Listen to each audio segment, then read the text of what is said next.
љубов, грижа, среќа, тага, болка, сила, визија, мајка. Започнува Мама Визија. Тешкото е кога деца треба да отидеш, да однесеш, или да ги видиш и тие после само да те довикуваат чао, чао, тато и така натака. Значи тоа е кога се одвојуваше болката. Затоа што кога не си со децата е поголема болката. Кога ти се децата тука, по мене е поголемо задоволството. Че гледате, обврски со деца, школо, да ги прехраниш, да им купиш гардероба, да ги упатиш и ред аспекти околу деца. Ама ајде ставете на кантара одвојување од деца тогаш кога си одиш од од посетата. Че тоа е многу пострашно. Че тука можеш да паднеш од емоционално.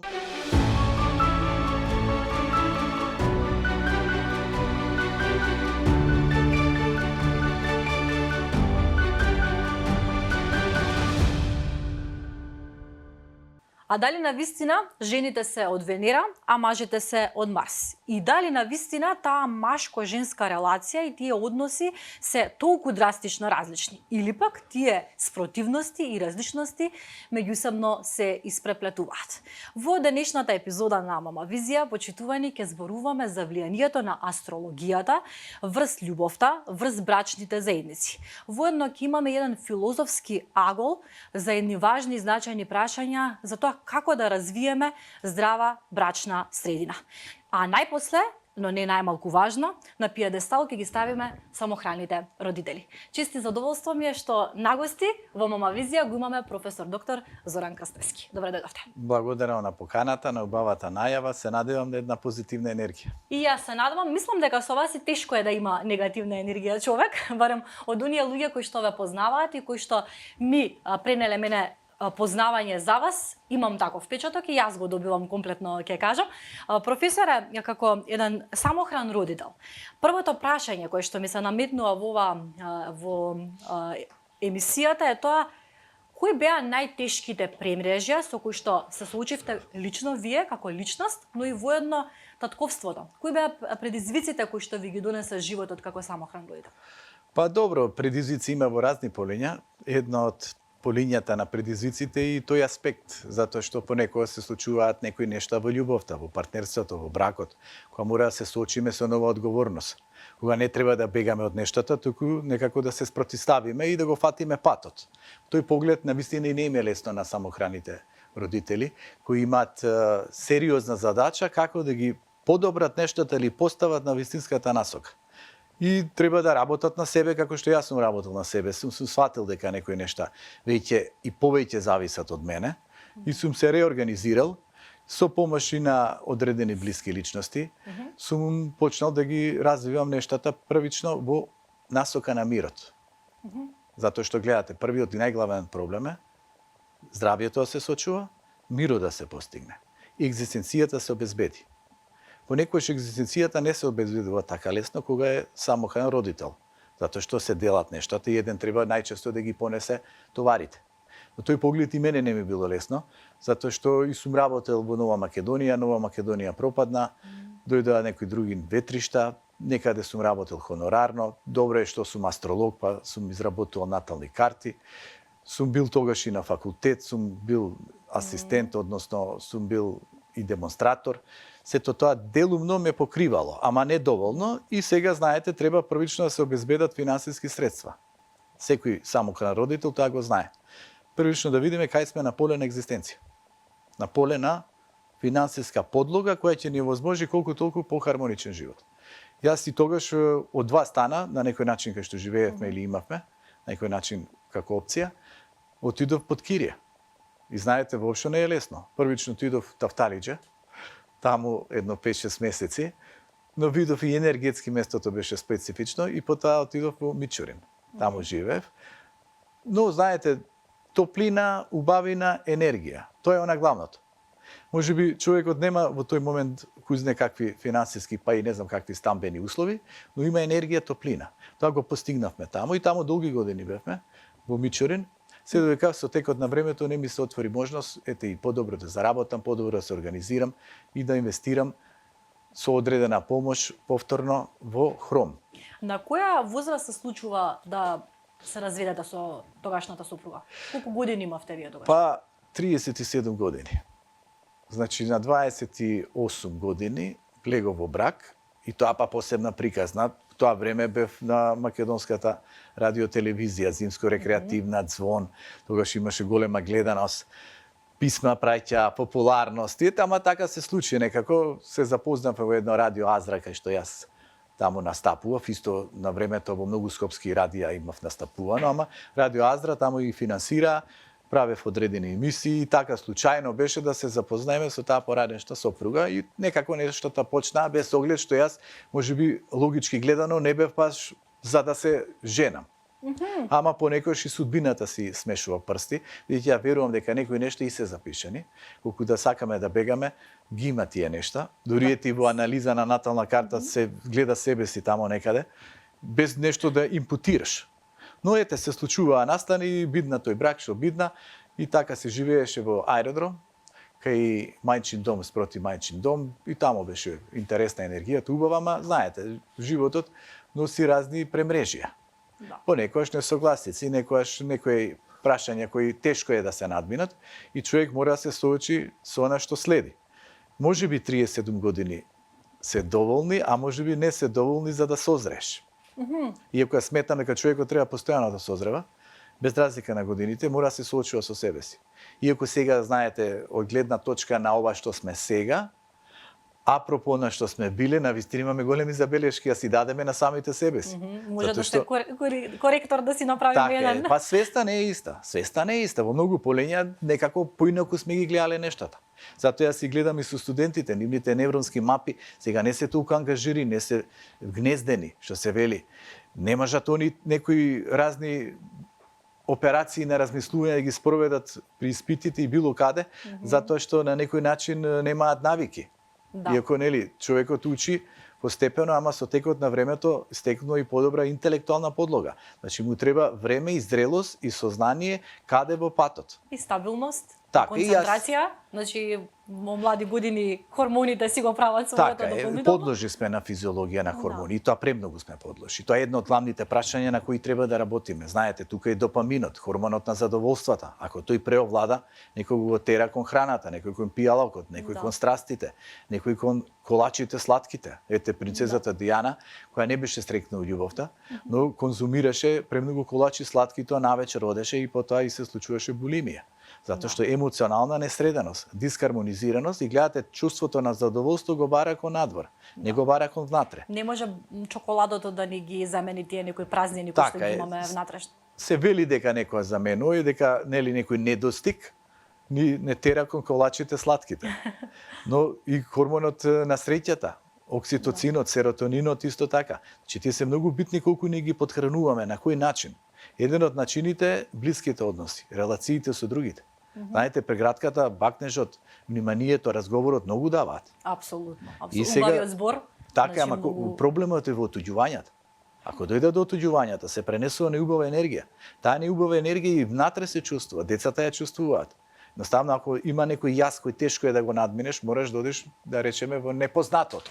А непознатото во мојот случај било на квадрат непознатото. А професоре, колку беше тешко да се пресече и да се донесе таа одлука дека треба да се разделите, да побарате развод? Значи, дали тоа беше процес на размислување или брзо стигнавте до таа одлука? Тоа е спонтано и не само јас тука кумувам. Знаете, за се потребни двајца. И другата страна може во нешто не се чувствувала, може и, еве, јас во нешто не сум се чувствувал, јазо се зголемувал, имало можеби некои настани фамилиарни, посебно кај незе, што се случиле, што ете, можело и полошо се случат во однос на родители, некоја сообраќајна несреќа, и тоа можеби влијаело на емоциите.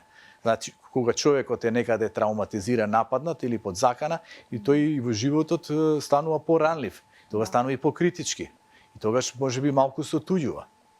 Ние не ги знаеме тие работи можеби идеално, или се обидуваме да ги подобриме некои нешта, па не можеме да подобриме, па не можеме да помогнеме, и тогаш јазот се создава. И тогаш останува прашањето, дали да се остане внатре, а тоа ја и сум го размислил, дали да се остане внатре, се биде вид жртва.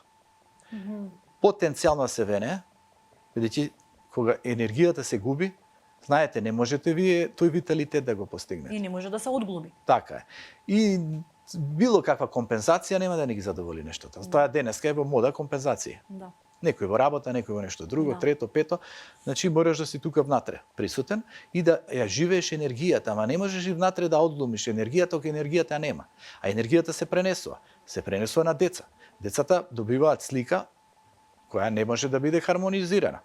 Затоа што знаете, во една релација, освен блискоста, прегратката, се семените ручици, се заедничките споделувања на емоциите, радоста, чувството на задоволство заради туѓиот успех и ред аспекти. Апсолутно. А проблематиката произлега од посесивност. Може да дојде од љубомора. Да. Може би од чувство дека некој е пониско, другиот води повисоко. Може би од чувство да некој да го притиска другиот или да го зароби другиот. Ќе се обидам сите овие сегменти да ги опфатиме во текот на ова издание, се со цел да помогнеме на некој кој што се соочува, но уште малку за доколку дозволите за вашиот приватен живот, кога се случува вашиот развод, вашите дечиња, керки се многу мали, 3 и 6 години имаат само, и имате тука една магична реченица која што ја кажувате дека вие не сакате алиментација и дека ќе ги земете под ваша закрила. Така, па Од каде таа сила? Па прво, видете, јас сум и астролог. Астрологот работи со судбините. Ги гледа аспектите, ги гледа перспективите, го гледа карактерот, ги гледа околностите. Во тој случај, подобрите околности и ред економски прашања можам јас да ги исполнам. Без разлика што јас сум под кирија, а вамо е средено стамбеното прашање. Но, јас не сакам непознаници. И ден денес не ги сакам непознаниците. Сакам да бидам внатре во нештото. Значи, и да има некој проблем кај некого, јас сакам да бидам покрај тој некој, за да го решаваме проблемот. А не да бидам далеко на телефонот или не знам каде, па ние го решаваме проблемот. Значи, влегувам во проблематиката. Што значи влегувам во проблематиката на подигање на деца.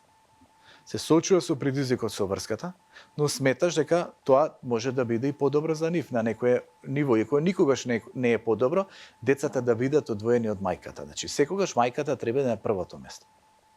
Но имаме сплет околности кои оневозможуваат нештата да бидат од таа гледна точка подобри. Значи, и оправдуваме до некаде дека навистина и не може некој да се справи.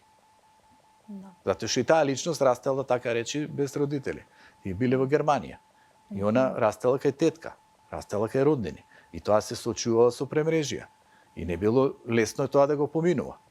И сега замислете, од една друга страна, кај што ги немаш тие поддршки и од родители, а јас ја имам поддршката од мајка ми во случајот, плюс јас сум поактивен, работам, плюс се сметам себе си дека во животот можам да се справам со предизвици, иако сметам дека најопасниот предизвик е да немаш контрола на собствените мисли и здравјето ти биде пореметено. Екзистенцијалните проблеми не ги сметам за толку големи проблеми, иако некои се проблеми. Зашто? Апсолутно. Затоа што пари пак може да се заработат. И колку нас не се доволни пари. Значи ни се доволни за да тоа што велат финците. Зашто финците се најстрикните? Затоа што работат на 3 полења. Прво, имаат ли покрив над глава? Имаат. Имаат ли што да јадат? Имаат. Имаат ли слободно време за себе? Имаат. Најстрикти се. Да. Значи гледате современо време на живење. 3 клучни нешта Така. кои што не прават среќни. Па фала Богу. Тоа е значи причината зашто тие се најсрекни. Веќе години наназад се на листата на најсрекни луѓе на светот. Така е. Значи, јас сум секогаш и како астролог, нели, како советник, најмалку го препорачувам разводот. Значи, најмалку. Велам, дај видете, обидете се, дајдете си простор, некојаш аспектите се такви. Некад има дарма, има карма. Карма е последица, нешто што не можеш да го избегнеш. Дарма е животен крстопат, кај што може би ќе избереш некој пат, може нешто ќе се случи, може Бог ќе ти помогне, може ќе проработите. Ја и верувам дека луѓето понекогаш може да се променат, може би малку од после. Затоа што знаете, на ниво на свест, на енергија, ние сега такви какви што сме травматизирани. Ние сме живееле во некои услови, сме живееле во некои односи. Имало разни влијанија, имало родители кои биле под удар на некои други нивни родители. Да. И знаете, се создава јас немир. И ние го носиме тој товар и некогаш несвесно го проектираме кон другиот. И го притискаме другиот. Или преобно го очекуваме од другиот.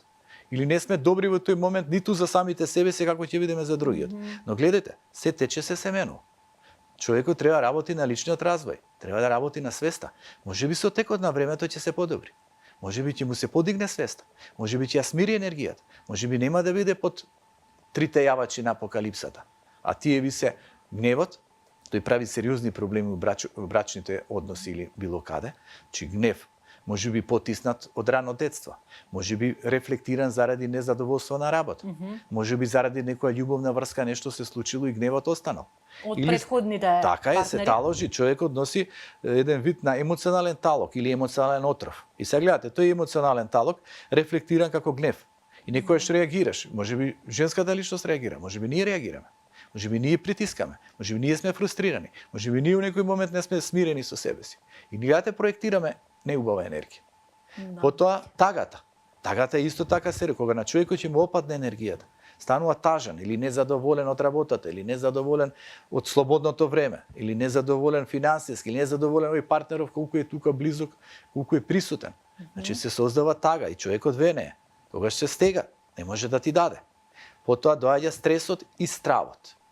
Тие се исто големи непријатели. И затоа ако ние работиме на овие четирите категории, значи гледате, да се смириме, што се вика да земеме воздух. Во животот многу е битно да земеме воздух. А забораваме.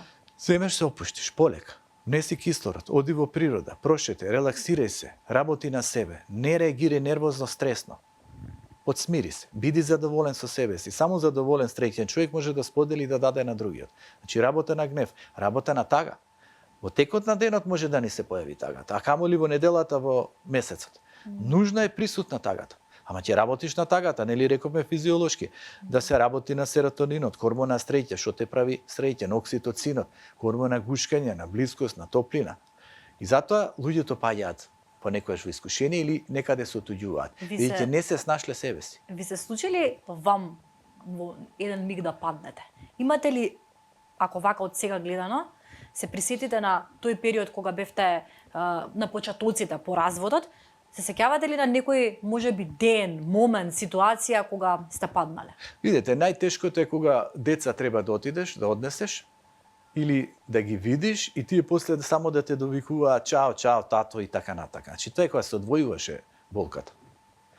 Затоа што кога не си со децата е поголема болката. А кога ти се децата тука, по мене е поголемо задоволството. Значи гледате, обврски со деца, школо, да ги прехраниш, да им купиш гардероба, да ги упатиш и ред аспекти околу деца. Ама ајде ставете на кантара одвојување од деца тогаш кога си одиш од посетата. Че тоа е многу пострашно. Че тука можеш да паднеш од емоционално, ама пак ќе речеш, дај да се соочам со тематиката. Дај да видам што можам да подобрам. И тогаш работиш на подобрување. И еве, она што рековте. Ниту е алиментација битна, ниту доток на пари. Битно е колку ние се подпираме на самите себе си. Еве, јас и како доктор на науки и како првенец прв сум завршил на филозофскиот факултет, посебно институт на филозофија. Сум магистрирал 10.00. Ред професорот Темков ме препорачал да влезам во институт. И ми препорачале да одам и кај премиер, да чукнам, не сум се одлучил. Иако сум разговарал со премиерот подоцна, кога сме се видели, убави муабети сме правеле, дека сум требало да отидам. За вработување зборуваме сега. А тоа се случува во тој период кога... Во тој период се случува. Да. Тој период, тогаш ми бара натална карта да правам блиска личност, реков, со консултација на премиерот, унако дозволи за негова блиска личност. Значи, сакам да кажам. Значи, гледате, сум го држал независниот дух. Јас сум можел да одам да се подклекнам или да влезам во некоја шема. Јас сум рекол, дај подпри се на себе си. Што располагаш? Енергија. Што располагаш? Мисли. Што располагаш? Знаење. Што располагаш? Дух. Е, сега тука менаџирање. Како менаџираш да не паднеш, ова што велите најтешко. На крајот, најтешкото е да не го знаеш кој ти е патот. Ако имаш една визија, кога знаеш дека треба да се справиш, кога во текот на денот ги бараш тие задоволства, прегратки, шетања, задоволство, смеење, играње, значи тоа ти дава виталитет. Тоа те буди. И сега точно дека понатака е многу битно и некоја партнерка, кали ќе ти се погоди, каква партнерка ќе налеташ. Јас сум имал среќа една бодулија, ја кажав, таа беше присутна. Значи покриваше некои работи. Тука беше за прошетка да се отиде едно друго така, што и тоа е многу битен аспект за овие кои што стануваат самохрани родители. Нели? Едната страна тотално се предадеш на децата. Тоа треба да биде. Другата страна е да видиш и ти како да се потхраниш, ти треба близина, ти треба топлина, ти треба Љубов. некоја љубов, нели, нежност, внимание. Апсолутно. Но со личност која нема да те токсицира. Личност која во некој домен ќе ги прифати нештата. Иако многу е тешко за самохраните, посебно што имаат деца, уни како да најдат соодветни партнери, затоа што денеска и родителите нивни и ред некои други велат како ти има деца. Па што ако има деца? Тие деца треба да ги отфрлиме. Треба да ги прифатиме личностите онака како што се и со нивните деца. Така што не им е лесно и во тој поглед да најдат соодветен партнер. И таа социјализација, излегувањето, сигурно ние сме мало општество, секој со секој се знае, осудувачки погледи и слично, сигурно не е лесно да се поминува, нели секој за себе, нормално, но има луѓе кои што се можеби позатворени, кои што не го преработиле во себе разводот, па излегувањето надвор сигурно има многу тешко. Многу точно кажано и така е. Значи не мора да го преработиме разводот. Значи не можеме ние нагло да излагаме. Тоа затоа и во моите консултации со клиенти. Велам, полека седни, разговарај. Види, преиспитај ги нештата. Види го и патот, види го она што располагаш, види го она што ти е недостиг. Види како ќе се носиш. И потоа можеш да одлучиш. Ако е јазот пресилен, некогаш се разведува заради неверства. Кај нас не било таква причина. Некаде тоа е главниот аспект. Се осеќа навреден, повреден, не може да живее, чувствува дека тој е надворешно активен и се одлучува, ама не е подготвена таа личност. Плюс носи емоционален отров. Дали е машко, дали е женско. И тука се најголемите болки. И гнев. Гневот тука, како што рековме. Да. Гневот, стравот, стресот и тагата. Замислете одеднаш да ве удрат. Таа личност мислам дека одеднаш ја удираат. Така, и плюс неподготвена, плюс нели се осеќа навредено. А чувството на навреда е многу сериозно ако го вметнеш длабоко у срцето. Затоа што емоционален отров те разјадува. И сега гледате, не дека овој однос, јас само можам да го кажам како ете специфичен. Ти потоа градиш некои други односи. Одиш низ животот и во некои други односи па нешто друго доживуваш. И понекогаш тоа нешто друго што го доживуваш, исто така може да те струши или може да те подигне. Затоа што понекогаш како ги грешиш работите, така повеќе идеализираш кон нешто друго надворешно. Сметаш дека нешто друго надворешно ќе биде подобро. Нели, нова партнерка, нов брак, нов однос, нова подлога и ти сега вложуваш таму. Затоа што човекот кој што тежне кон стабилност, кон сигурност, кој не е интригантен, тој гледа да се снајде или да се вклопи, да биде во една симбиоза со некој друг. А овие што се авантуристички несредени, тие умот што не си се со самите со себе во една хармонија, тие нормално дека одат од една на друга врска. Да, хаотично се. Така е, ние зборуваме за луѓе кои тежнат да си ја најдат сродната душа. Да. И сега некогаш на нив им е и уште потешко. Зашто? Што? Како одиш ти со разочарување? Прво, ние емоционално се оштетуваме. Ние не сме истите. Да. Затоа што разни удари, повреди, болки, страдања нас не го повредува, не ја повредува душата како прво. Апсолутно. А главната цел е да исцелиме душата. Цела една книга напишав. Па што ќе ви кажам како ја напишав таа на основа на кои други искуства животни и љубовни. Значи, ние одиме, идеализираме, очекуваме. И некаде повторно се залетуваме. Некогаш ете и кармата ги прави работите, морам тоа да го кажам, па некои спојови како да мора да бидат. Како едноставно мора да се случат. Како некој магнет не влече, а некојаш хормоните не влечат. Значи, гледате, И пребрзи одлуки. хормоните, страстите, Да. ја не навлечат и ние тука си се навикнуваме, си се софајаме. Некаде вниманието од другиот кој бара да реши нешто да компензира или да се ослободи, па тебе ти проектира и кон тебе се врзува и тебе те зафаќа. И ти тогаш, значи, кој личност која брзо те зафаќа, вака те стега, ти мислиш, леле, колку те сака, види колку е, а не знаеш дека тука има некоја несвесна матрица. Несвесна матрица каде што таму има некој товар проблем, тешкотија која не се решава внатре во себе, туку се решава преку спас во другиот. И тогаш ти стануваш тој другиот кој треба некого да спаси и ти се додека не ја спасиш таа личност, таа ти веќе ти биде приврзана. Утре кога ти ќе ја спасиш или кој ќе се снајде, кој ќе се подигне, кој ќе се хармонизира, таа веќе не си потребен, таа ќе ти проектира. Да. И ќе ти проектира си вако си, таков, не ми даваш ова, она и едноставно ќе ти изманипулира. Или ќе те остави. А може да те остави, тоа е затоа се вика синдром. Оние што имаат најголем страв од напуштање, тие првите напуштаат. Значи има проекција на страв од напуштање, а не се соочи со болката дека некој ќе ги напушти и они проектираат проблеми, тешкоти и ги напуштаат другите. Че гледате како се сериозни меѓучовечките односи. Професоре, кај вас во книгата прочитав дека психолозите велат за да се одлучиме да стапиме во брак со некоја личност, потребно е да поминат отприлика 2 години. А што е во случајот кога разведена личност сака да најде друг партнер, односно и се пружа таква можност, колку време е потребно според вас за да нема гаранција, но не се препорачуваат брзи, што се експресни влегувања од еден однос во друг. Тоа го свати подоцна со текот на животот. Во суштина секогаш сум имал опции. Значи така животот ќе излезеш од нешто ќе ти се појави. Не си се соочил со себе си, со тишината, со она што ти е потребно. Значи едноставно влегувањето во некој нов однос ти создава нека нова матрица, нова навика, нова потреба, нова поврзаност. Со само тоа што си влегол, ти нели очекуваш и треба да се прилагодуваш. Делумно, ама пред се и не знаеш дали ти твоја одлука е за тоа што не сакаш да биде сам или затоа што таа личност ти е вистински потребна и вистински се софаѓате. Значи, како да го препознаеме тоа? Тука е, затоа кога си сам со себе, кога се прифаќа себе си, кога си со тишината, кога си со целта, кога си со смиреноста, тогаш ти таа агенда секако се имаш. Таа агенда на внатрешна хармонизираност ти постои. Тогаш ти во таа внатрешна хармонизираност внесуваш личност која само ти ја надополнува. Да. А не ти се осеќаш празен, се осеќаш отуѓен, се осеќаш осамен, се осеќаш несреќен и ти сега мораш да најдеш некој за да тебе те направи среќен, да не бидеш осамениот, да не бидеш отуѓениот. И тогаш проектираш и наметнуваш очекување кои треба да ти ги исполни и го товариш тој другиот. Прво, а второ, него согледуваш реално.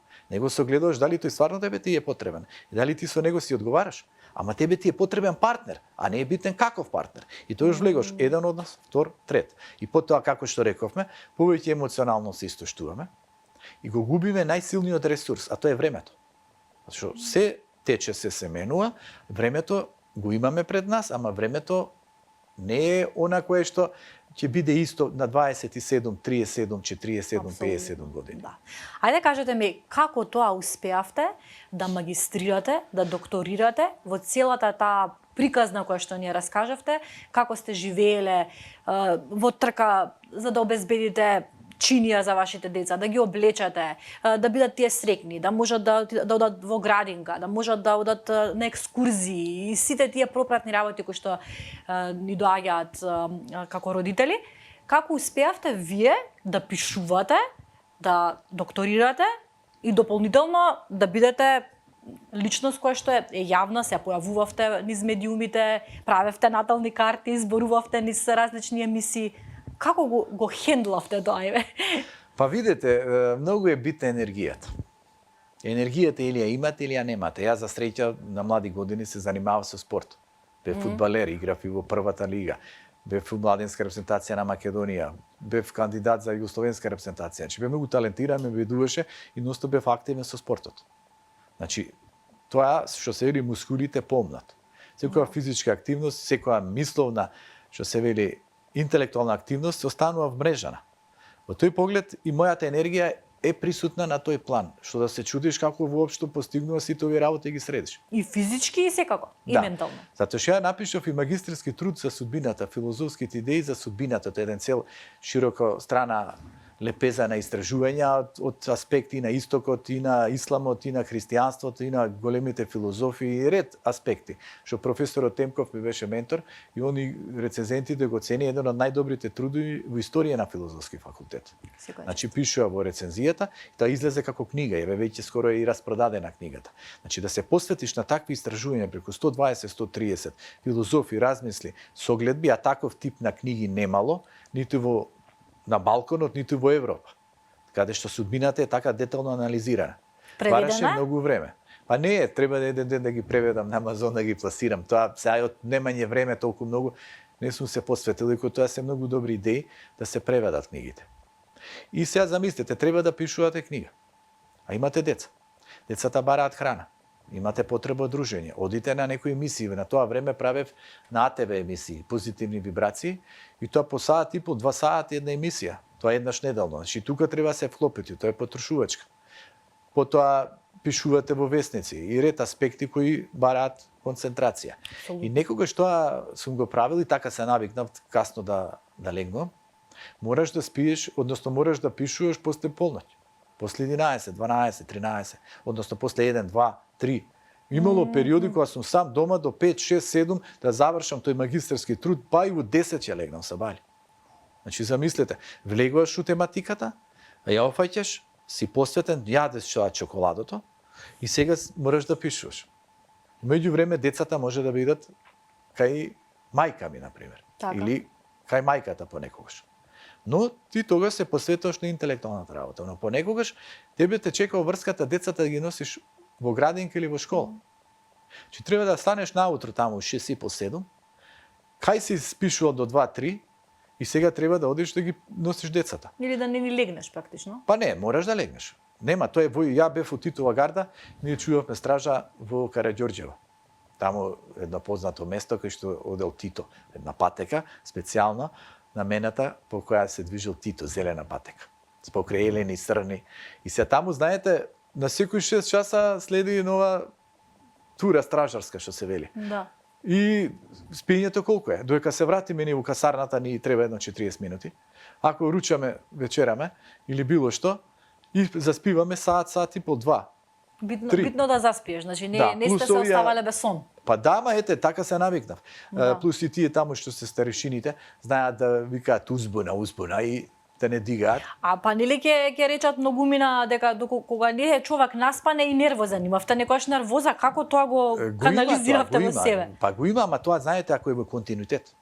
Еве јас колку често пати и на емисии сум одел, наутро еве и на македонска телевизија, сега допишувам до 3 сата или нешто работам или не знам што, веќе сум у 8 часот треба да правам емисија. Или еднаш кога знам на Алфа, таму утринска после Нова година снег фати, не знам у 7 тие ме викнаа. Кога беше тоа Нова година, кога ти треба да одиш? И треба тука да правиш цели анализи. Така, ама тој прв момент на свежина на умот го имаш, првиот момент, на недоволна наспаност. А тоа велам у војска така беше. Малку спиевме 2 сати, 3 сати, покривавме, па палегнувавме. И ми стекнав една таква навика да понатака истото го проектирам. Не е битно можам да спиам 3 сати или 2 сати и пак да бидам свеж тој ден, ама наредниот ден е проблем. Па наредниот ден е проблем. Ве Значи, стига ако има уморот. континуитет. Да. Да, ама гледайте сега, пак ќе одам на кислородот. Кислородот е многу битна работа. Ако си загушливо место, ако си затворено место, ако не се движиш, ако си преоптоварен со нешто, ако си под стрес, тогаш нашиот организам, кортизолот, хормонот на среќа троши повеќе енергија и ти повеќе паѓаш. Ако ти почнеш да менаџираш, а како ја што правев, удење на планини. Значи јас знаев многу често кога ќе се наполни чашата, јас знам кога е преполна чашата. Јас одам некаде. И гледате, имав опција да ми компензираат родители, едно друго блиски, и во тој период да отидам. И таму А јас со да се децата наполнам. го правевте тоа? Како не, па и они имаат одено, па јас тоа многу инсистирам. Значи, планина, ете, поголемата ќерка, она е одбојка играше и сака да игра, и ред други спортски активности, ете, вежба сега. Значи, ја влече спортот и ја препорачувам човекот да биде во акција, во една кондиција. Но еве јас така правев. Пишувам, работам, создавам, акумулирам, трошам и потоа барам на дополнување на енергија. На дополнување едно целите, да бегаш од негативни лица кои те израчат и кои те цицаат. Да. Луѓе што само се жалат. Емоционални вампири. Да. Потоа, она животна филозофија на преземање одговорност. Значи, будизмот вели животот е исполнет со болки и страдања. Ние не можеме да ги избегнеме. И кај има причини за болки и страдања. Едни од нив е копнешот. Значи, копнеем идеално да биде. Не може идеално некојаш да биде. Треба Мора да да има прифатиме. слабости. Да. Сега такви се слабо, така звездите ме задесили во тој момент, со тоа мора да се справиме. Но ајде да бараме решение. Решение е време за себе. Гледате финците што рекоа, слободно време. Вие замислите ако само работите, а немате слободно време. Да. Замислете ако целосно само се давате на другите. Па еден ден ќе се исцрпите. Тој Достоевски го има кажано.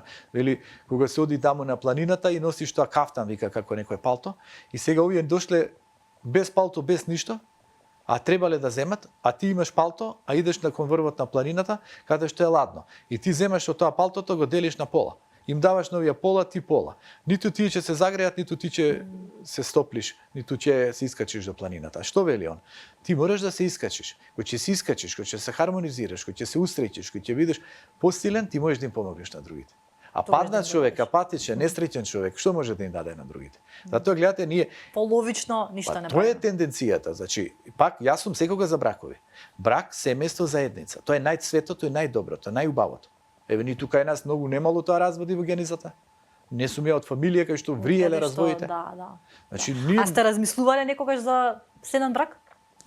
Па имало нешто такво, ама тоа не знам дали да го наречам брак. Значи, не дека не сум размислил, тоа и ројално сум се соочил.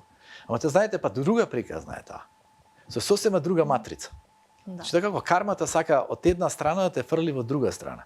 И во таа друга страна исто има разни премрежија, разни потешкоти, разни неусогласувања, различни животни концепции, различни пристапи. Иако кога двајцата би растеле, нели духовно, и таа личност и ти би се нашле.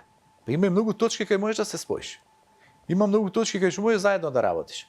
Кај што можеш и ментално, и духовно, и секаде да се споиш.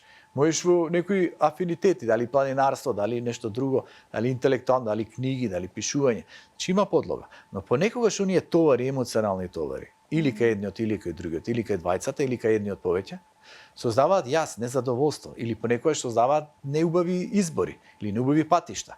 И тоа, знаете, се акумулира. И сега, и тука е борбата. Вамо е едната борба.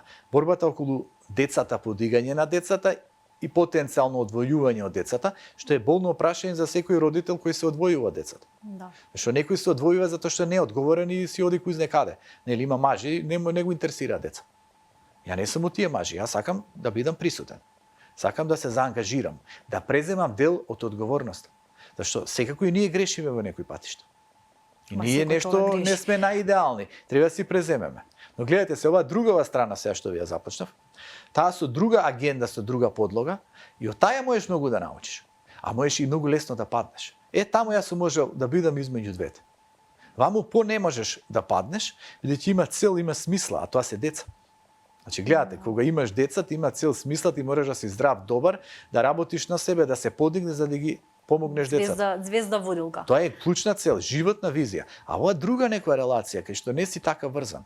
Таму понекогаш, ако се совпаднеш, или ако се осетиш повреден, или ако се осетиш навреден, ако се осетиш дека нешто те изместило, ти можеш многу лесно да пропаднеш.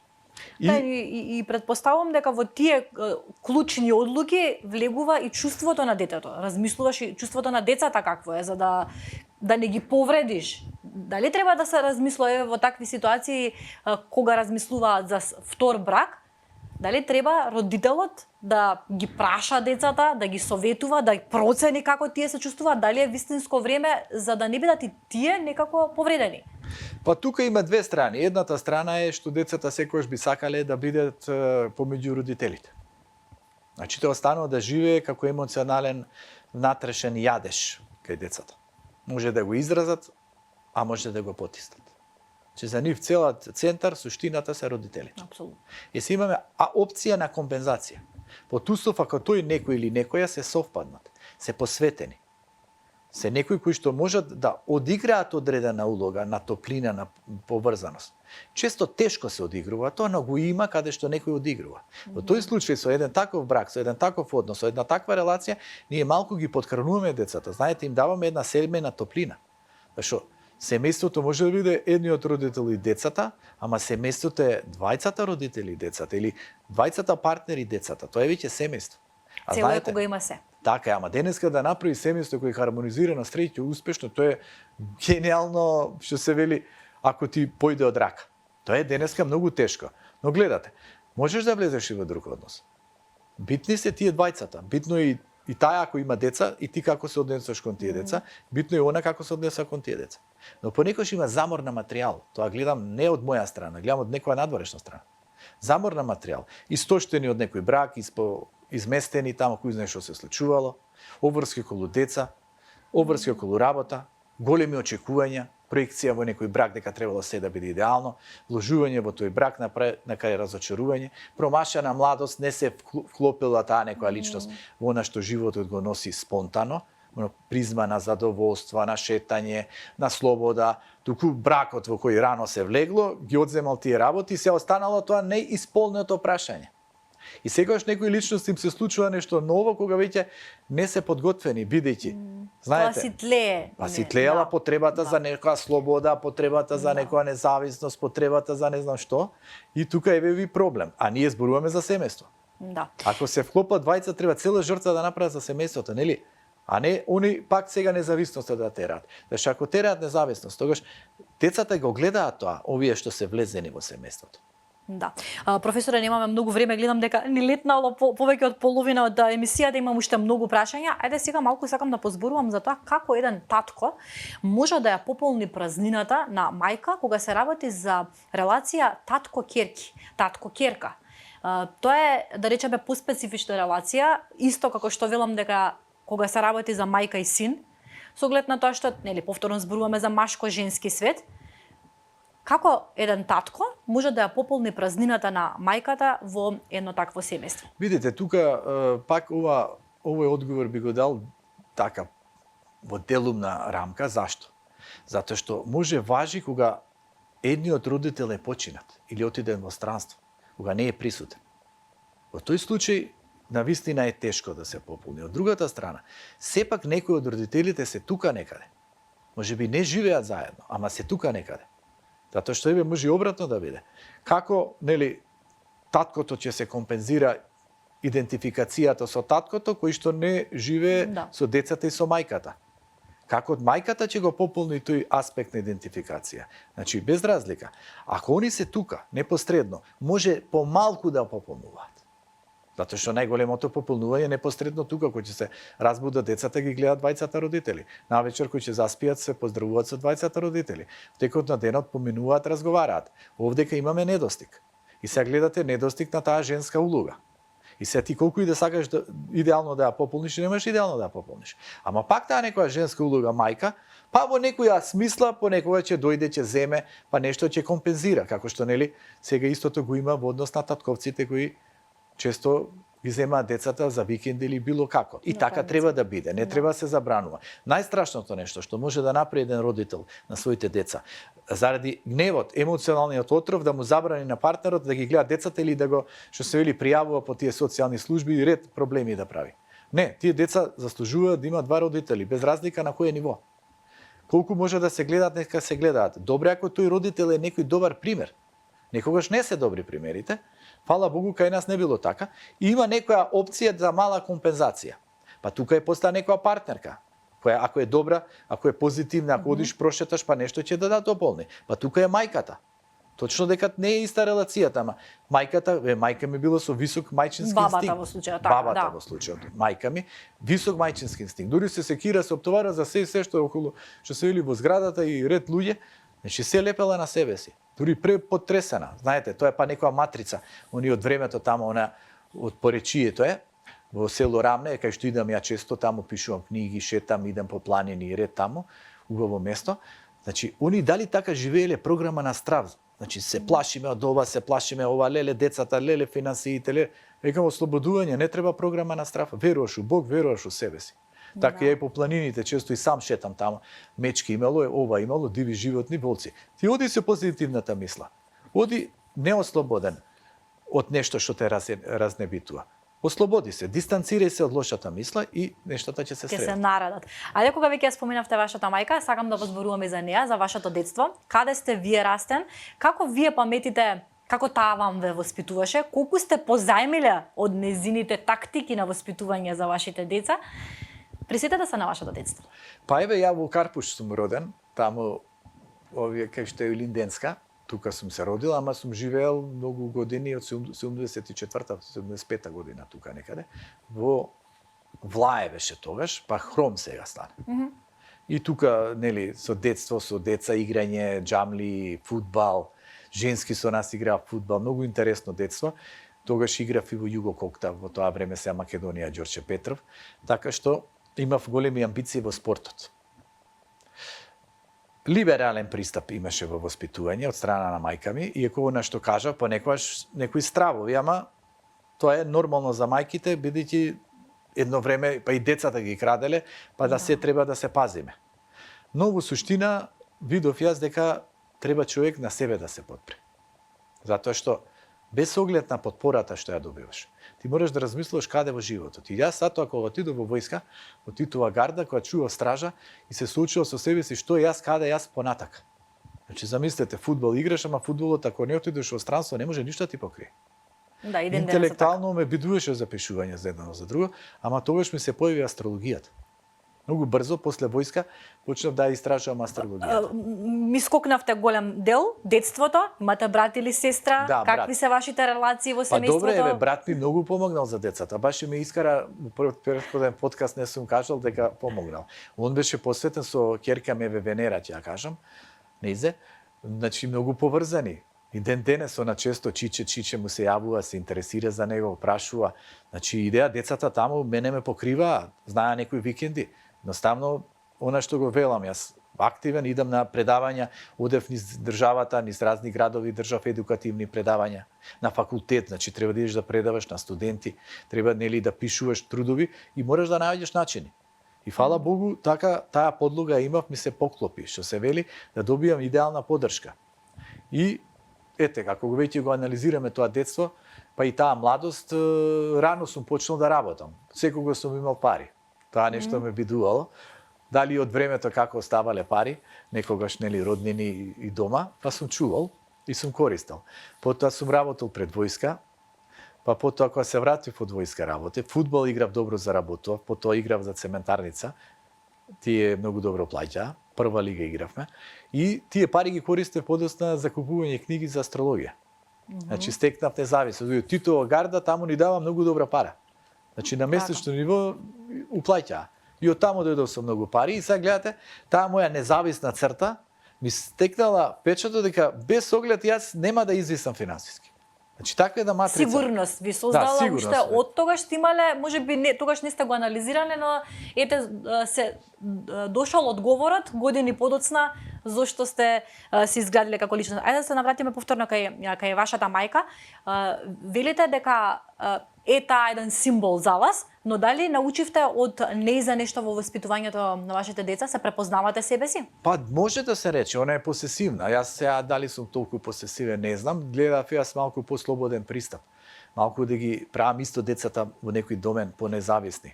Значи да не чекаат се сега родителот да им ги среди работите, да почнат да се навикнуваат. И инсистирав да фатат да читаат малку повеќе книги едно друго, иако и мене не ми доаѓа одма интелектуалните работи. Еве јас до пето деление бев одличен, па после тоа не ми се учеше негде таму до втора година средно.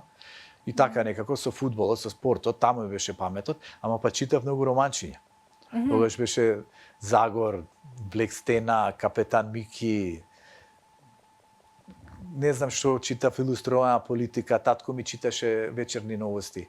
И он возеше мотор често и таму го саваше вестникот, и ја дојде со моторот, ја ќе видам брзо што трчам кај скалите, го земам вестникот вечерни новости и читам. Значи, чита се друго, чита многу размислав. И ден денес многу сум и по музика, и по филм, и по историја, и по ред аспекти имам проучено, таква некоја навика ми е стекната од рана, ама не ми се читаше од образованието. И сега некој ќе рече, леле, до кај стигнати Зоран. И па добро подоцна му се појавило. Така и кај децава, некојате да знаете, не треба да ги товариме децава, да ги притискаме, леле, брзо се да бидат одлични. Зашто некогаш на тие 17 години обично, еве кај нас 16-17 години доаѓа до преод.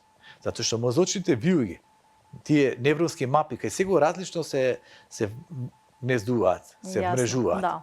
И сега кај некои деца доаѓа малку подоцна на интелектуален набој. Доаѓа суштината. Поентата ние децата да им дадеме една по-ослободеност од мора и по секоја цена. Да се развиваат во она што го сакаат. Можеби некој дете е покреативно, па не мора да биде когнитивно ориентирано. Апсолутно, да, секој значи, секој за себе. Во тој поглед. Ако ги прашаме вашите ќерки, што ќе кажат? Дали сте строг татко? Па во некој домен мора да се биде строг, знаете, не пушат, не пијат, така мора таа дисциплина. Потоа со тек на време момчиња. И тука не може било што, било кога, било како. Значи мора да има една дисциплина, да има една доверба. Да. Затоа што пада да не се лажеме. Многу опасен, суров свет живееме. Не се сите луѓе освестени. Не може на секој да се потпреш. Многу е битно друштвото. Многу битно е со кого си. Многу битно какви навики, какви принципи треба да градиш. Многу битен чистиот образ и моралот. Значи, ние треба од себе си да прозрачиме како пример, но воедно да им дадеме насоки како тоа да го исполнат. И фала Богу, во тој поглед е исполнето. Иако пак ќе кажам, не е воопшто лесно воспитување на деца како двајца родители, ама како сам родител, понекогаш уште потешко. Тука и среќата понекогаш е многу битна. Знаете, Не сме трчалени по доктори. Така и некои работи, не. Зашто таа поранешната сопруга, умеела природна медицина, внимание, грижа и ред аспекти ги исполнуваше тие агенди и децата се изградија со подобар имунитет. Се надевам понатака ќе биде така. Иако, знаете, кај сите, секое дете кое што произлегуваат разведено семејство, има некоја траума, има некоја ранливост, има некоја болка, само што тие ги потискаат. Некоја поуспешно ги менаџира, иако е битно и децата на која возраст биле кога родителите се разделиле. Сте се осмелиле да им направите натални карти на вашите Па деца? ете ми бараат они константно и јас понекогаш им правам, им кажувам, не претерувам во тој поглед премногу аспекти. Стравувате во тој час? Се плашите што ќе видите? Па да, ете сега видов некои аспекти сега што не беа баш добри, кај едната ќерка, така и за учење, за факултет, за набој, за се, и ти ги гледаш аспектите, некои од нив помина, ама понатака па ќе видиш други аспекти со кои треба да се соочиш. И сега знаете, и јас за себе ги гледам аспектите, понекогаш. Ама ја имам механизми како да се справам. Знам се негативни, почнувам ден за ден прво на енергијата да работам, да не ја препотрошам, да ми остане. Потоа да пазиш на дополнителен стрес и да се поставам како да го поминам лошиот аспект. Ама деца, блиски, некој друг човек, прашање колку имаат механизми како да се справат. Да. Потоа млади личности налетуваат на други. Гледате денеска и љубовните односи можат да бидат проблематични кај некого и да го изместат овој младиов. Колку мајките доаѓаат да прават натални карти за своите деца? Колку сте се соочувале со вакви примери? Па со многу. И во последно време многу мајки доаѓаат за децата. Ете, некои за помали деца прават.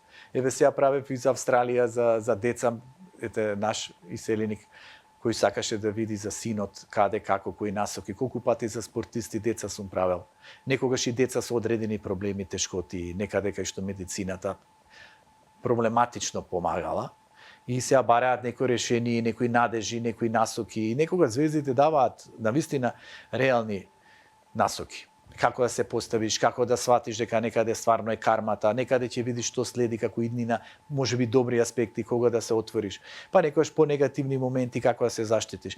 И родителите и треба да понекогаш да се интересираат, посебно во случајот ако се соочат со деца на кои им е потребна една волја, една поддршка, еден мотив. Зашто знаете, астрологијата за разлика од психологијата, која сослушува, па толкува, астрологијата зборува и укажува. И се гледа има еден посебен филозофски или психолошки феномен. Може да му веруваат на тој кој што добро ги толкуваат звездите, а тој ако е добар психолог, добар мотиватор, добар филозоф, тој знае така мудро, тактички да им наметне, да им ја подигне само до вербата. Да. Со точки кои се добри и да им помогне. Да им каже, тука си добар, тука ти е Јупитер, ајде работи на ова, ајде ова ќе го надменеш, ај фати тоа. Ама ја во тој поглед затоа и напишав многу книги, еве знаете, вие 13 книги имам напишана од области на психологија, популарна психологија, позитивна психологија. Така, да, немаме многу време, а навистина ме гази, а многу прашања сакам да ви поставам. Следното што сакам да ве прашам е колку еволуцијата на мајчинството, ако споредиме мајката некогаш и мајката денес, се многу различни, го промени светот. Па дефинитивно вие и во книгата сигурно сте прочитале, таму нели пишувам за емансипацијата на жената, за новата ера на Бодолија. Че се променија нештата. Дојде до нов поттик. Кај е проблемот? Проблемот е ги изгубиме нашите природни улоги. Жените дефинитивно дека напредуваат, се емансипираат и тоа е одлично. Жените со векови беа потискани. Што од религиозна гледна точка, што самите мажи, што беше таква традицијата, што беа обесправени да се едуцираат и ред аспекти. Жената се самостои. Жената почна да работи. Гледате, жената обезбедува средства. Жената, меѓу другото, има дух, има јачина. Жената на повеќе полиња одигрува. Да. Не се лажеме, жената во многу сегменти може да биде посилна од мажот. Зашто? Зашто кај мажот е проблем на емоционалната интелигенција. Кај мажот е развиена когнитивната интелигенција, таа е од левата страна. Кај жената има силната емоционална интелигенција, кај мажот може да биде проблем емоционалната интелигенција. Веќе зависи како мајката го програмирала, што доживеал. Ете во една друга книга Програмирање на умот пишував дека матриците преземени од мајката од детството од домот влијат на машкото. И машкото може да биде врзувачки тип, вака да врзе да гуши. Да, а може да биде и одбивачки тип. Значи, сума сумарум, навистина жените се од Венера, а мажите се од Марс. Така е, сепак се поразлични. Да. Но, ако жената покрај емоционалната интелигенција работи на когнитивната интелигенција, на логика, на рацио, на сила, на дух, жената може многу да постигне. За среќа, јас сум многу благодарен, имам најголем број клиенти жени, најголем број читателки жени, најголем број на гледачки жени. И јас жените ги обожавам и ги сакам. Јас сум на страната на жените. Затоа што мажи како мажи, некој може да биде завидлив, некој љубоморен, некој да пишува, некој да критикува, но има мажи кои по другата страна ги почнуваат да се отвараат, почнуваат духовно да се будат, почнуваат да бараат и натални карти и почнуваат да читаат книги. Ако мажот па од другата страна почне да работи на себе си, почне да се себе осознава. Ја надмене матрицата, верувам само во тоа што го гледам, или го затвара моето биополе да не допрат многу мина до мене, тогаш мажот може да биде многу силен, многу голем и многу топол и многу добар за Си велам, замислете, оваа спојка на маж и жена кои што ги кажавте, да се спојат, тоа би било совршениот пар доколку постои совршено. Професоре, колку што можете поконцизно, сакам да ми одговорите на прашањето што зборуваат звездите, зошто имаме толкова голем број на разводи, зошто неплодноста условно речено царува, за разлика од минатото кога имавме многудетни семејства, денеска многу парови се соочуваат со многу голема борба да добијат едно детенце и за семејните насилства кои што веќе станаа некоја зачестена, за жал, појава кај нас. Што зборуваат звездите, дали ни предстои некоја посветла иднина во однос на овие три полиња? Па прво мора да работиме на нашето биополе, се вели на тоа енергетските центри. Значи гледате, овие три енергетски центри, кај што е половата чакра или половиот енергетски центар, кај што е центарот поврзан со храна, со пиење, со јадење и каде што е материјалното егото преддоминираат. Чи луѓето се свртени кон енергетски центри кои не ги развиваат, кои ги прават да консумираат. Значи консумација по секоја цена, жени, храна, пијалок, материјално, предметно. Значи гледате, се опредметнуваме. Немаме топлина. Ние треба да се отвориме за овие другиве енергетски центри, кај што е соларната, кај што е сончевата, кај што е природата, кај што е спонтаноста, кај што е поврзаноста, кај што е опуштеноста, па грлатата, што зборуваме, што примаме како информација, што споделуваме, па потоа третото око, интуицијата која ние ја загубивме. А да не зборувам за онаа клучната, крунската чакра или енергетски центар, кај што сме поврзани со космосот. Ако сме поврзани со космосот и космосот ни помага, космосот ни отвора. Тоа е ерата на Водолија. Ерата на Водолија ги отвора четирите клучни прашања. Прво е, дали искажуваме афирмација, значи имаме проблеми, имаме тешкоти, имаме можеби потенцијална неплодност, но треба да искажуваме афирмација. Позитивно да мислиме, да си запишеме, да си проектираме. Да пракосиме. Така, второ да визуализираме. Да визуализираме тоа што сакаме да го видиме. Да го доживееме како да веќе е вметнато. Трето, да смениме вибрацијата или да имаме убава вибрација, позитивна вибрација, да зрачиме. Ние клучно ако пренесеме убава вибрација, позитивна. Са зборови како зборови, ама нашата енергија да ја почувствуваат гледачите. Тоа е клучот. Кај да одиш во домот ти ја чувствуваш вибрацијата. Четвртото е фреквенција. И се гледате, ако двајца се совпаднат на соодветна фреквенција, тогаш веројатно ќе имаат успеси, се ќе биде како што треба. Имаат напредок. Ако има дисхармонична фреквенција, ако не се совпаѓаат, тогаш имаме кармичка подлога. Кај што имаме кармичка подлога, најчесто едниот оди нагоре, едниот оди надоле. Под услов ако тие раскинале или се одвоиле на неубав начин.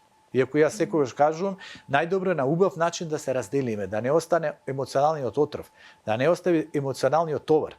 Затоа што кој да го носи, тој го потиска надоле. Затоа јас во мојот живот може само со една личност која не знам зашто се лути нешто, а она си има причина, останало така, неразјаснето, неослободено. Иако јас сум ослободил. Сум простил или сум нашол начин да изменаџирам, само можам да се заблагодарам, бидејќи се ова што сме ние денеска, ние сме заради минатото, заради некои личности, заради некои искуства, заради некои навики, заради некои состојби. Значи, ако ние сега сме добри, сите они се заслужени за ова што сме добри. И зборуваме за нашите љубовни, за нашите љубовни врски. Така е. Пред се зборуваме за нив. Зашто гледате, од едната страна е емоционалниот талог кој што ги разнебитува луѓето и ја остава траумата. Траумата неразрешена, потисната или трансгенерацијска траума влие на нашето биополе. Нашето биополе е стегнато, не зрачи. Затоа и во звездите се вели. Ти отвори го биополето, биди позитивен со себе си, ослободи се од некои тегобности, звездите кога тога ќе ти се отворат, ќе ти дадат шанса. А звездите може да ти дадат шанса, а ти си имаш затворено биополе, тогаш џабе што Ти доаѓаат звездите, ти не можеш да ги искористиш. Така и ова само да завршам. Значи, главното прашање во ова се да се ослободуваме од емоционален отров, да работиме на исцелување на душата, да се соочиме да видиме траумата, да разговараме за траумата, да сватиме дека таа не е фактичност, која ќе трае цел живот, туку е нешто што мора да биде надминато, да имаме цел, смисла, визија, да искажуваме афирмација, да имаме време за себе да бидеме во природа, да имаме разговори, да се едуцираме, да гледаме вакви убави емисии кои не полнат, не хранат, и пред се да им простиме на другите без оглед на се. Затоа што, пак ќе кажам, ако ние сме добро, се ова претходно не уништило. Филозофот Фридрих Ницше има кажано. Вели, се што не ме уништи, само ме направи посилен. Значи, автоматски во тој поглед јас само можам да речам една голема благодарам на сите кои биле присутни во мојот живот. Бидејќи оставиле по некое камче преку кое јас сум изградил мозаик, а некои од нив им биле идеален поттик да напишам книги, како што е Исцелување на душата, не случајно напишана, од животни искуства, животни моменти, еве и таа љубовни патокази, излез од криза, програмирање на умот, сето тоа е производ на нешто што си го доживеал. Лично искуство. Да. Така. Колку што можете пократки во една реченица две овие одговори во следната прилика. Постои ли лек за љубомората во бракот? Зборуваме за онаа посесивна љубомора, лек за тој што е љубомора, но и лек за оној кој што е жртва, условно речено, на љубомората.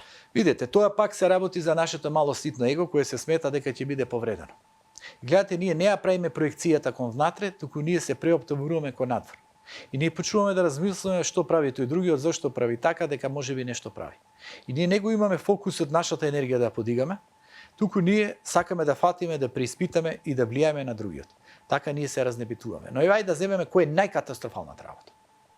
Најкатастрофалната работа може да биде губитокот на личноста во аспект на физичко ниво.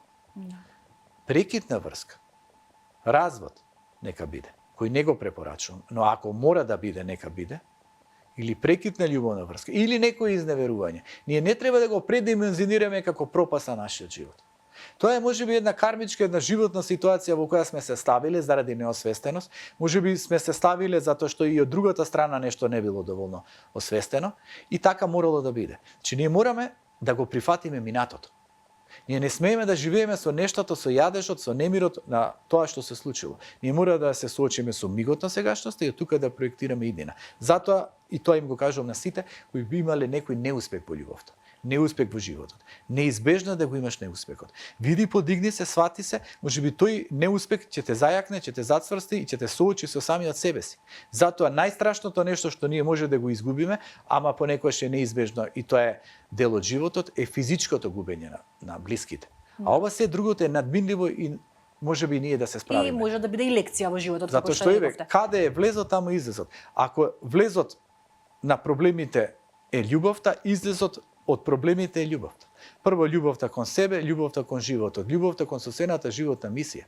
И на крајот да сватиме дека и Бог помага, ама треба да веруваме. Фала му на Бога, што мене во една друга ситуација, со една друга личност, во едни други проблематики, тешкоти, со мојата насоченост кон Бог, еве кон Свети Јован Канео, каде што во Охрид често сум одел со молитви, со концентрации, еве и Свети Наум, кај што некои експресии, моменти доживувам и сум наоѓал, сум се крепел и сум, што се вели, сум се извлекувал од некои лабиринти и тешки опасности. Дали кога се простува неверство? Па тешка работа е, ова е индивидуално е и тоа треба добро да се разгледа заради што е тоа неверство. Не знам, јас не знам дали треба да се прости, ама сум за отворени карти. Знаете кои се отворени карти? Прво, да се седне и да се каже: во овој однос играме слободно, опуштено, релаксирано или играме со принципи, со правила. Јас те почитувам, ти ме почитуваш. Ако дојдеш во ситуација, некоја да се влюбиш, некоја да ти дојде, со некоја да се поврзеш, кажи си го тоа пред да го направиш. Едноставно отвори ги картите. Па ја ќе ти кажам што на тоа мислам. Значи да бидеме честен према другиот. Да не се стигне до неверство. Значи гледате, најопасното е да ги повредуваме другите. Значи ние одадени на нашите ниски страсти и задоволства. Го повредуваме несвесно другиот, а овој другиот си дозволува да се повреди, затоа што си ја вметнал во срцето навредата и неверството, а он не е виновен за тоа и ја не знам зашто се лепи. Тоа е туѓа одлука, туѓа состојба. Тоа што ако некоја направила неверство, не ми ги смалува мене само вредностите или не ме прави мене понизок, Тоа е нејзина одлука, таа сака да оди по тие патишта. Што да правиме? Може да одлучам. Ќе се договориме да се одвоиме или ќе се одвоиме. Или ќе живееме на тој начин, на лажна основа и јас некаде да компензирам и така некако во силуета на врски да бидеме. Што би се Значи, рекло. треба да размислиме дека повредувањето на другиот на крај го прави повредувањето на самиот себе си. Прво, а второ, тие лоши патишта. Тие вметнуваат прво неубави клетки, неубава вибрација. Тоа прават еден коктел на разни вибрации. Замислете, иде со еден, иде со друг, па тој таму преземаш, па неговата емоција, неговото влијание и некоја што има малку појака емоционална подлога и нека да работи совеста, сака да се справи со совеста, сака да ја потисне. Во тој случај тој немир произлегува или во сонот, или во секојдневието, или во растрепереноста, или партнерот кој ќе го види, или во говорот на телото, Несигурноста. или кон децата така на некој начин. Затоа што гледате, тоа неубаво чувство, неубава енергија која се носи во бракот или во врската, на крај го разнебитува и овој самиот кој тоа го носи, овој тоа го спроведува, а несвесно го разнебитува и другиот. Другиот може да чувствува, а да не го гледа тоа. Само чувствува дека тука нештото не се чисти. И на крајот, гледате, живееме во маглина, живееме во неискрена енергија. Таа неискрена енергија знае да не опфати сите. Најреално решение. Соочување со себе си, соочување со своите одлуки. Сакаш ниски страсти, сакаш некоја друга личност, отиди кај другата личност. Кажи и на оваа, седни, разговарај, опушти ја и дека тоа е посилно од тебе. Чиста пред себе си и да можеш да си се погледнеш во огледало како што треба. Кажете ми, што зборуваат звездите, на кои се наклонети, на кои хороскопски знаци во однос на љубовта и брачни заедници, во однос на љубовта во следнава година? Па еве сега моментално Јупитер во рак, веројатно раковите тука. Они се по семејство за деца, за блиско, за поврзаност и треба нешто да направат. Потоа доаѓа Јупитер во лав, тоа од јули, па лавовите тука ќе треба да бидат во преден план. Кај биковите исто има една убава енергија да се ослободат од некој немир, товар, од некој притисок. Затоа што знаете, кај бикот е вулканска енергија. Се всадува еден ден избива на површината. Затоа они треба да бидат свесни дека во минатите години, 7 години, Уран беше во бик. А Уран во бик е многу незгоден, непријатен и често дава некои внатрешни борби, неусогласувања. Кај бикот е најклучно да ослободи емоцијата, да се исповеда, да бара прошка или да едноставно не зрачи неубаво. Кај лавот е да верува во себе си, кај девицата да се ослободи од стравовите, да не проектира дека е толку страшно, шкорпијата да внимава на љубомора, посесивност, да не мисли дека некој го прави тоа или тупа они на другите, тоа да им го проектираат. Едноставно да биде позитивната енергија. Кај стрелецот најмногу и кај овенот исто така, бидејќи сега е исто периодот на овие зодиачки знаци. Зашто? Што Сатурн после 29 години влезе во овен. Сега и Марс е во овен и тие како планети на оганот влијат добро кон огнените знаци. Лавот и стрелецот, индиректно овенот. Иако Сатурн е учител, и овните ќе мора многу да научат. И некогаш за љубов на астрологија ме прашувате, има многу што да ви кажувам, ама тој пристап. Ама цела книга напишав астролошки записи, па нека читат. Ни треба уште една емисија да залепиме. Професоре, ми беше огромно задоволство. Ова се подаруците од нашите пријатели. Букарт прават рачни изработки накид. Една од керките или двете може да си ги поземат. Се надевам ќе се вклопи во нивниот амбиент или ќе одлучите вие кому да подарите. А ова е од цвеќарницата Фрида. Ве поздрави Ана многу. Благодарам. Се надевам дека ќе ви се вклопи таму некаде во вашиот амбиент. Голем љубител на цвеќиња, на природа, на зеленило, цел живот ми е поврзан се со натуралното. И за крај завршно, која е вашата визија за вашите керки? Па визијата да се ценат себе си, да развиваат позитивната енергија, да сватат дека животот е полн со подеми падови и некогаш ако паднеш, тоа не значи ќе останеш, да умееш да се подигнеш. И да има цел дека у суштината на животот е љубовта. Љубовта кон себе, љубовта кон другите, љубовта кон животната мисија. Професоре, огромно задоволство што ве имавме на оваа платформа. Верувам и за вас почитувани, научивме многу. Ете, една интересна емисија, би рекла, и поразлична од останатите досега. Верувам дека ви беше вистинско уживање на вас од другата страна на екраните. Ви благодарам за довербата и за вниманието и секако доколку ви треба нова облека, посетете ги Бутик Дуна во Градскиот трговски центар. Поздрав!